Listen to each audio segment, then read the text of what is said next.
دوسرا حکم اقیم الصلاۃ، اور نماز کو سیدھا کرو۔ اقامت کا معنی سیدھا کرنا، نماز پڑھنا کافی نہیں ہے بلکہ سیدھا کر کے ادا کرو۔ اور نماز کا سیدھا کرنا نبی علیہ السلام کے فرامین کے ساتھ ہے، نبی علیہ السلام کی سنتوں کے ساتھ ہے، اس طریقے کے ساتھ ہے جو رسول اللہ صلی اللہ علیہ وسلم نے پیش فرمایا، جس پر پوری زندگی آپ نے عمل کیا۔ یہ اقامت صلاح ہے۔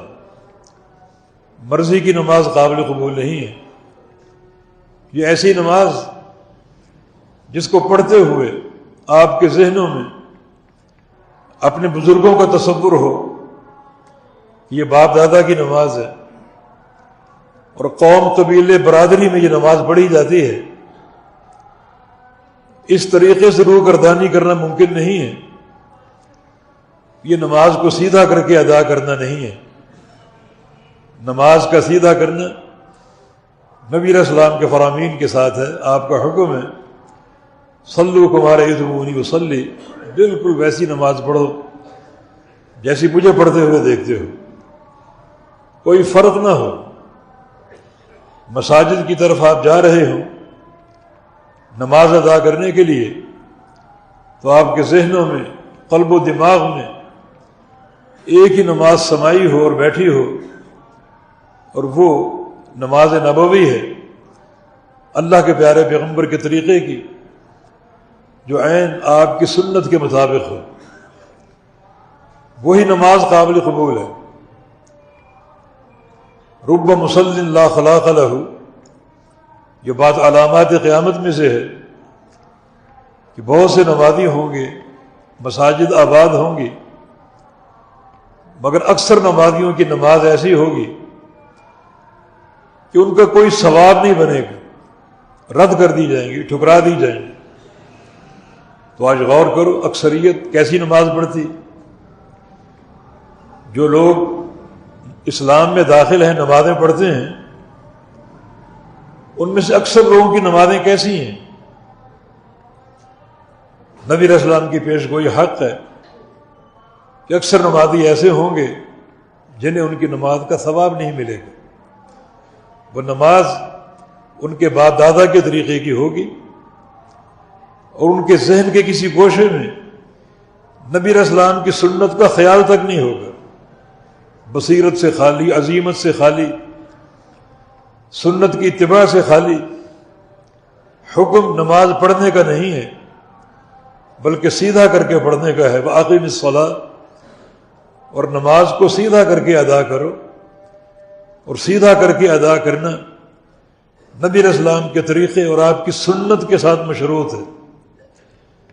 نبی علیہ السلام نے ایک شخص کو نماز پڑھتے ہوئے دیکھا، فرمایا کہ ارجع فصلی فإنک لم تصلی، جاؤ دوبارہ نماز پڑھو، یہ نماز نہیں ہوئی، یہ نماز قابل قبول نہیں ہے۔ اس نے دوسری بار پڑھی، تیسری بار پڑھی، آپ نے بار بار یہی فرمایا کہ نہیں، یہ نماز بھی نہیں ہوئی۔ پھر اس نے درخواست کی مجھے سکھا دیجیے، تب اللہ کے پیارے پیغمبر نے اسے نماز سکھائی، نماز کا طریقہ سمجھایا۔ احادیث اس بات پر شاہد ہیں کہ اس کی نماز میں ایک ہی غلطی تھی اور وہ تھی اعتدال کی۔ جلدی نماز پڑھ رہا تھا، رکوع میں جاتا اور استوا سے قبل ہی کھڑا ہو جاتا، سجدوں کے بیچ میں بیٹھتا ہی نہیں تھا، یہ بہت کم بیٹھتا، رکوع سے کھڑا ہوتا فوراً سجدے میں گر جاتا، یہ کمی تھی۔